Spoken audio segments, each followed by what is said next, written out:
Emmitt, you changing gears here. Obviously, you fought for a contract. You held out when you were a Dallas Cowboy.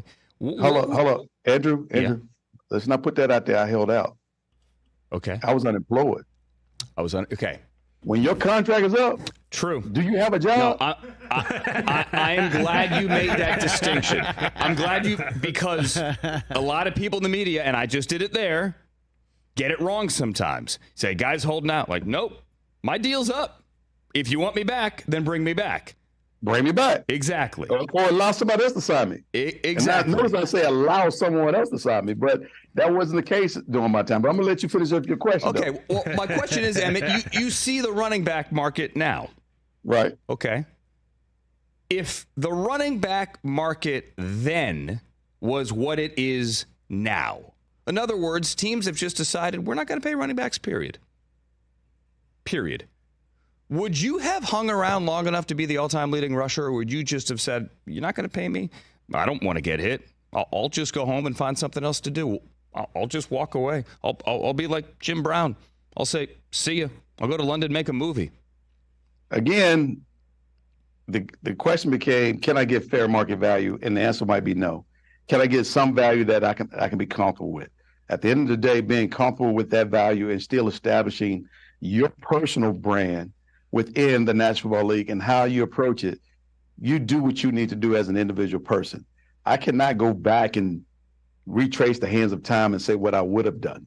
All I can go back and look at what I had to do, when I needed to do it, and how it worked out for me. Now, granted, the running back position has been devalued by so many people. You have to ask yourself the question, why?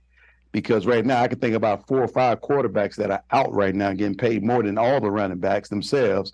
And I can think about the running backs that are on the field performing and doing well while they're trying to buy time for these quarterbacks to come back.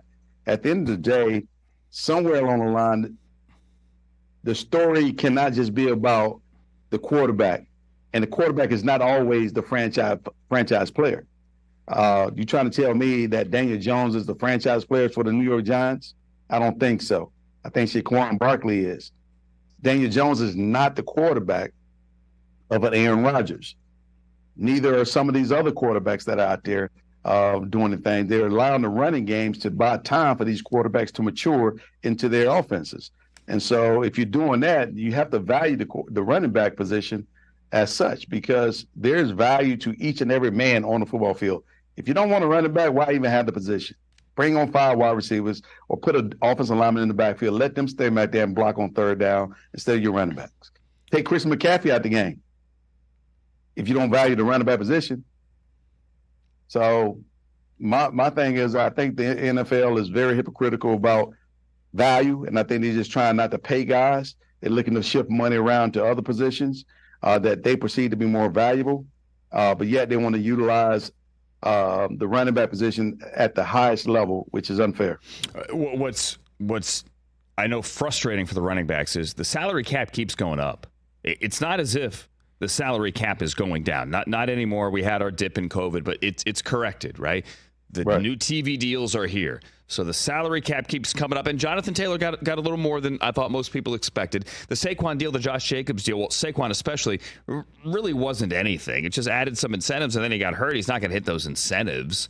So if the rising tide, right, is lifting everyone except the running back, why?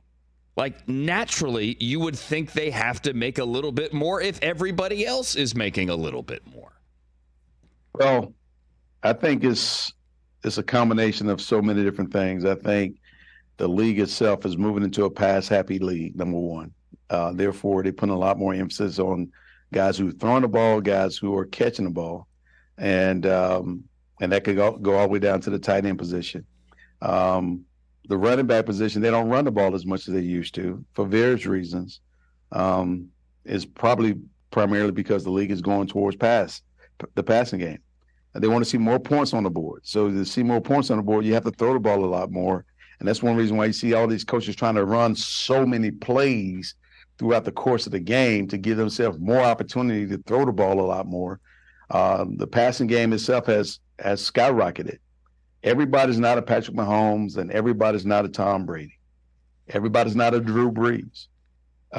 There's only those are gifted athletes that come around every so often. Peyton Mannings are gifted, period. Everyone else does not fit that mold. Everyone else requires complete team effort.